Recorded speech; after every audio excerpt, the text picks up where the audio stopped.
This is tape 3 of the interview with Eda Strauss on December 21st, 1995 in Minneapolis, Minnesota, United States of America. Eda, when we finished the last tape, you were telling me about the Hexa, the overseer in the munitions factory in Chestakov, and how she treated people. Can you tell me a little bit more about that? She was a SS woman, and her day wasn't completed until she tortured a few girls. And you have to realize most of them were very young girls. They were young people. How old would you say? The average was like 30, I don't even know. They were in their 20s, teens, their teens. And how old was the SS woman, do you think? Well, to me, she looked like a witch. I think she must, I don't know how, she must have been maybe 30 years old. I don't know. And can you She tell was me? bad. She was, I should tell you at the end what happened to her. Well, When we get there, I will tell you what happened to her. tell me first, did you ever witness her? Hitting my sisters? Yes. And you know, they worked in the part that they examined the bullets at the very end. You know, they examined them before they were shipped out. And their hands were dirty. And her hands were dirty because she wore gloves. Our people did not. So she used to hit them on the face with her dirty hands. And that made her day. She used to go from one table, they were sitting at tables, and hitting them for no reason at all. Did she pretend there was a reason? Did she ever say? She didn't pretend. She didn't care. We were Jews. Worthless animals. She used to bring food for lunch or whatever. She used to walk around and eat those gigantic apples right in front of those hungry people. Once in a while, she kind of threw an apple to see how many would run and get it. And then she took it away from them. She was mean. But you know, some Germans were nice too. I mean, they couldn't show it. They could not show it. I worked, at one time I worked in a machine shop. We used to drill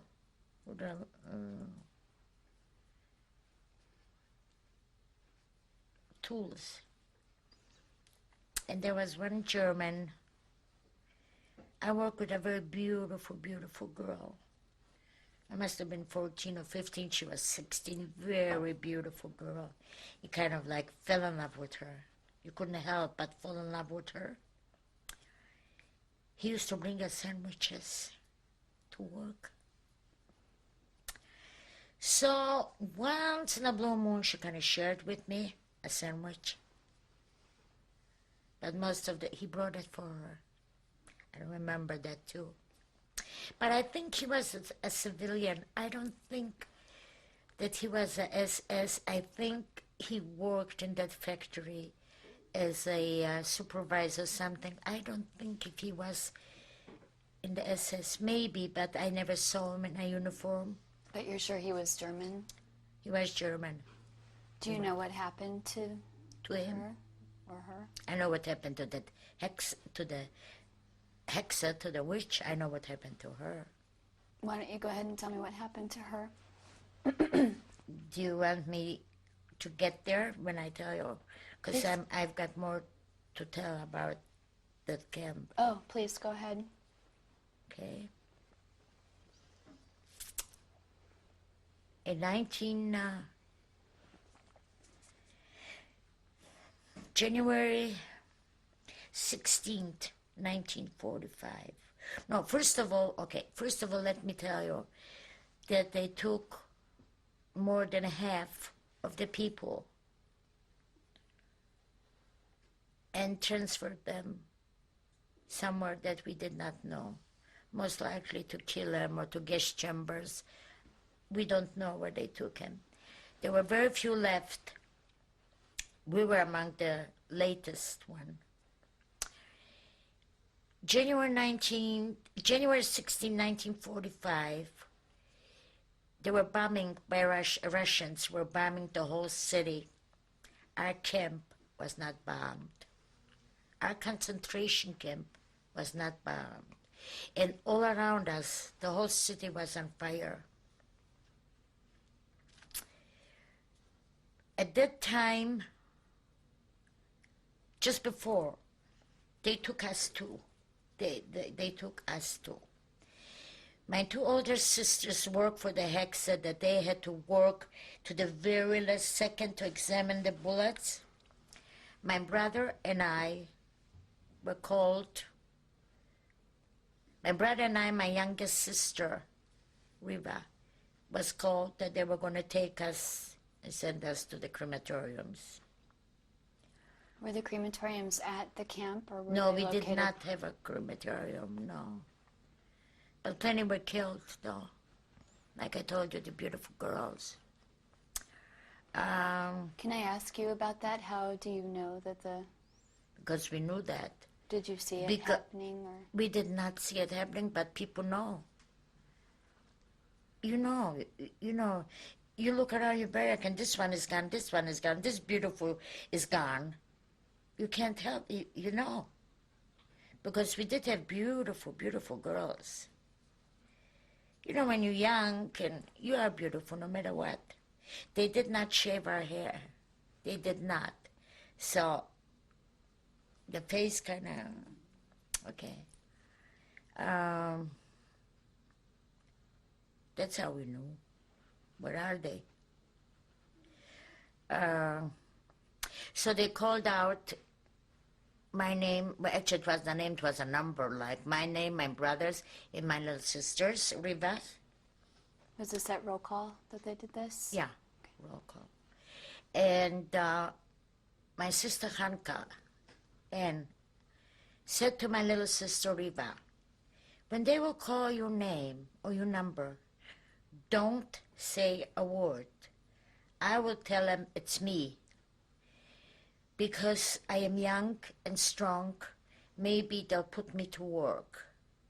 They'll take you, they'll kill you on the spot. So don't say anything. I just want you to know that there were mothers with children there too. Oh, I forgot to tell you something else. The mothers let the children go. So my sister went instead, my little sister. And they put us in a warehouse. And the cattle cars or the trains were there, bad ones. And were ready to be put in the trains to go. That's when it started. All of a sudden, the bombing started. All of a sudden, we see the Germans disappeared. We looked out. No Germans, because they were standing with guns. They surrounded us with the guns and watched us. I mean, they didn't trust us. We're going to beat them up or something. Yeah, and they disappeared. Excuse me. There were no Germans. So little by little, we kind of snuck out, opened the doors, and went back to camp.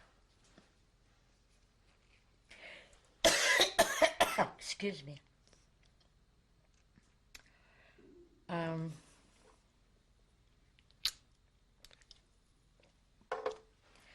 that night, we were kind of liberated. By? Russians, by the Russians. I don't want that to be on the video.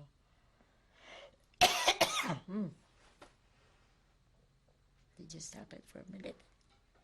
Is oh, excuse me. It's fine. Take your time.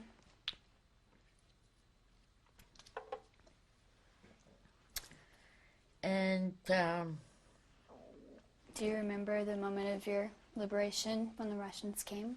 do I remember it? Yes, I will never forget it. Can you tell me about it?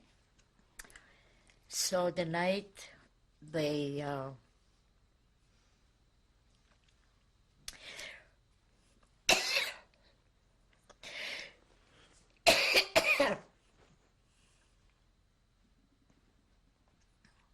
can I stop for a second? Did you walk away? I'm going to slate it again. Back. Okay. Continuation of tape 3, interview with Eda Strauss on December 21st, 1995, Minneapolis, Minnesota, USA. Eda, when we paused, you were telling me about the moment of your liberation from Chestakov. Yes, I should continue, but I forgot to tell you a very important thing. As we came into the concentration camp, as they brought us, I have to go back to that incident. There were 30 children. My brother was included in that, but somehow or other, he walked over to the German and says, look, I worked, I have a number, I can work.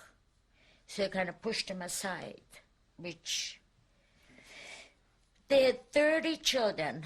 My sister Riva was among them, the 30 children. They put them separately all together, the children. My sister Riva, 1944, she was 11 years old then.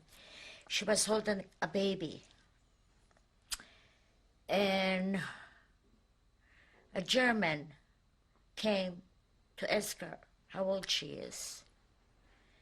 3 times he asked her, and the 3rd time he said, schmeiß das Kind, throw that baby and get out of here.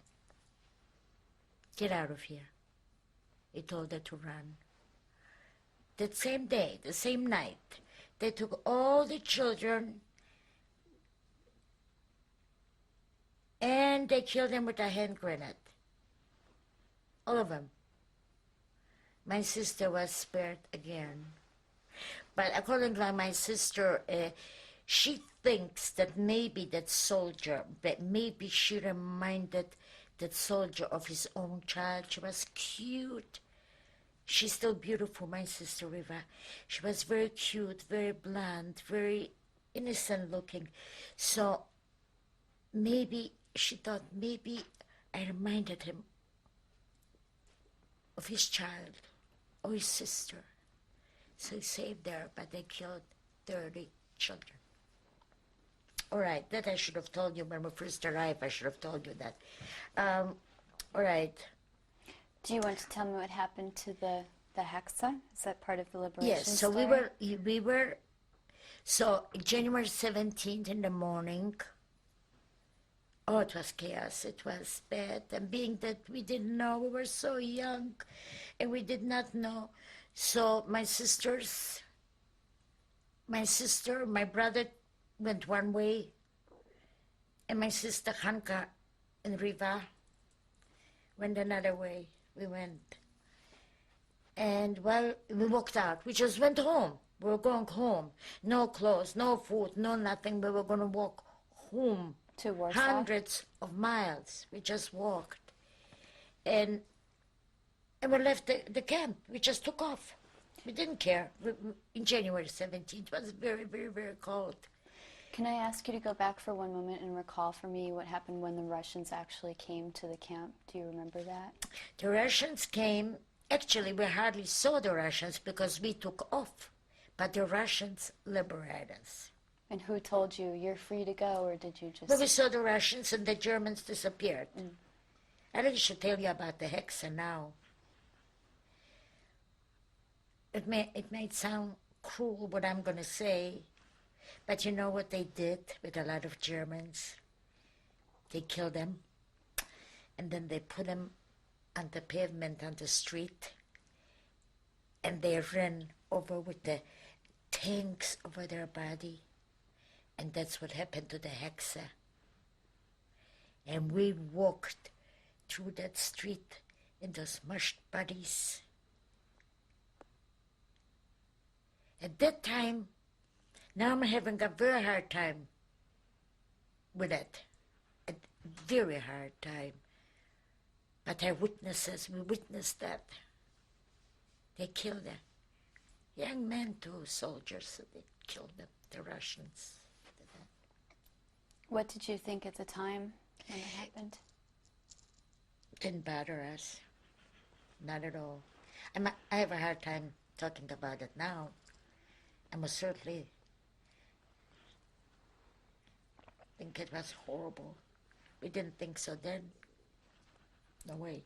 What did your sisters say when they saw it? Everybody was happy to see that. They tortured us.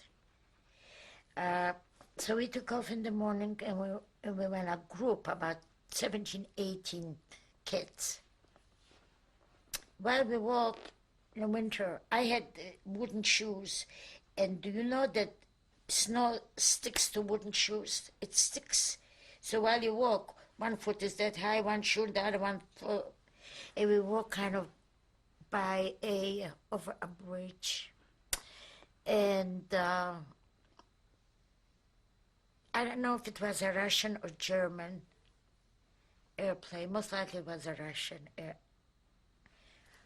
And they threw a bomb on us, on all of us. And as we walked, I grabbed, again, my little sister, I grabbed, and we fell into a ditch, soldiers, what do you call those? Trench. Trench. We fell into a trench, my sister and I, deep trench full of snow. And we stayed there until it was quiet, until there was no airplanes. Finally, we got out. Came down. As we came out, it was full of blood on the snow, blood all over. And I didn't see anybody anymore. That was a horrible thing too. And my sister disappeared. And then we followed the blood on the snow, and it led to a barn. And one girl was killed. She was killed right away on the spot. She was laying there, her own side, her whole face. She was 17 years old. And we followed the blood, and all of them were hurt. My sister was hurt too. She was also lucky because the fragment from the bomb hit her on her head. But if it would have gone down, she would have been dead. But it kind of scraped her head, but she was bleeding. She got hurt on the side too.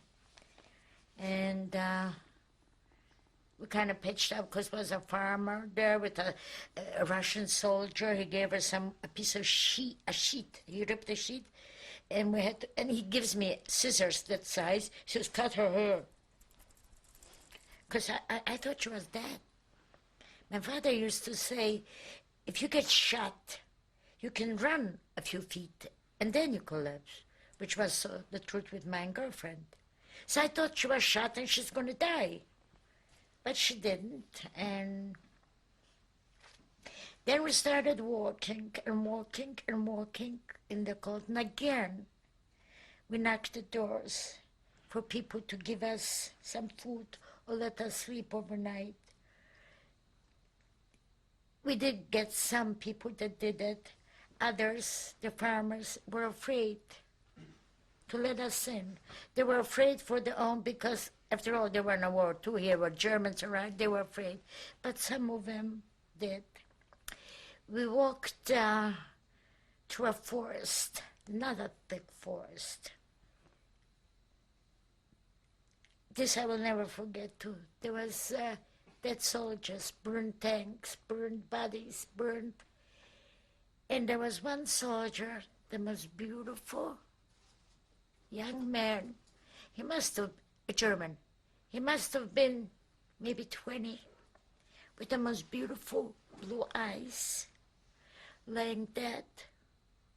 I still can see him, with his eyes open. And we walked through the dead people. We walked, Germans, all Germans. So, and we kept on walking and walking and walking. How did you know which way to go?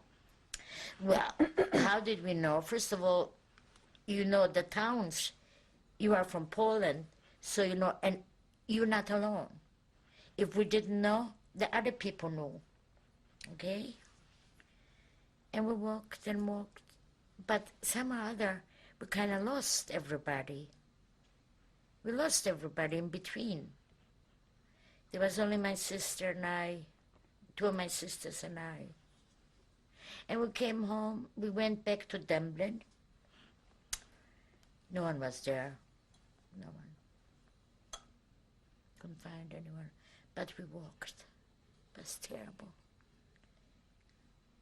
My brother had a pair of pants. They were, you know, people walk with grease and oil and it's so stiff and yucky. And he gives it to me, put them on. So I wore those horrible pants and those wooden shoes.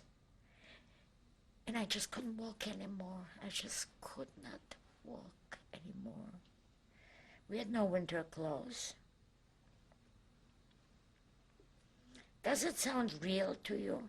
Is it imaginable? Yeah. We did. So that was in 1945, January 1945. At that time, we did not know that the whole family vanished. That my aunties and cousins and my mother and my sister, we found out they were taking to Treblinki. Whole Warsaw, all the people from Warsaw around. And that was not a camp, that was a crematorium. They did not make you work, they just gassed you and killed you. As a matter of fact, when I was last year in Washington, I was at the museum, Holocaust Museum. I wasn't there very long. We were supposed to be, I went with a group. We were supposed to be like 4 hours in the museum. I lasted about maybe an hour and a half, but I came upon the statue, the sculpture that they have of a guest chamber. How people, and they depicted it so perfectly.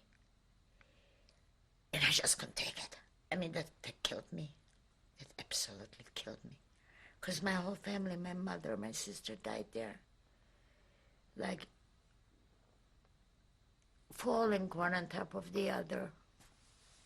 So I left.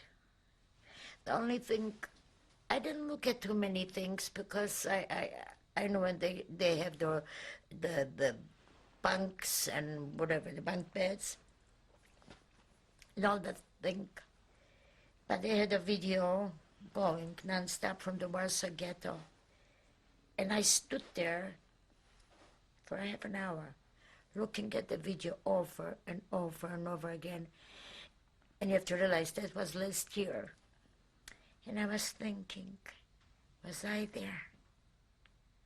Was I really there? How could we be in such a predicament? And I kept on watching and watching and watching.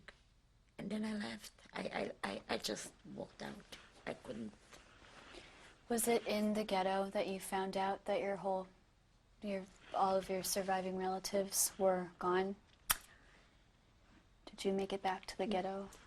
But there was no ghetto anymore. After the concentration, after we were liberated, there was no ghetto. I mean, the Russians were there. No, we did not know. We found out after we were liberated. yet no one survived. No one. Not even a cousin survived. And what did you do after you found that out? Where were you? Well, we kind of found a room, and there were a whole bunch of us girls in one room. We kind of slept wherever we found place. We didn't have food. At that time, nobody gave us food. To this day, I still talk about the potato soup. We had a couple potatoes. We cooked a big pot of water with 2 potatoes. That was after we were liberated. And we ate the soup, just potatoes and water. And the Russians once in a while brought us, the Russian soldiers brought sometimes some food. But they also wanted something in return, you know. So they were not welcome anymore. There were a bunch of beautiful girls, young soldiers, handsome guys. So they were not welcome anymore. Then we found out there was an orphanage in Lublin. It was a different city altogether. So we went to Lublin. My sister Mindel and my sister Hanka, my sister Mindel found a boyfriend right away. She was very beautiful also.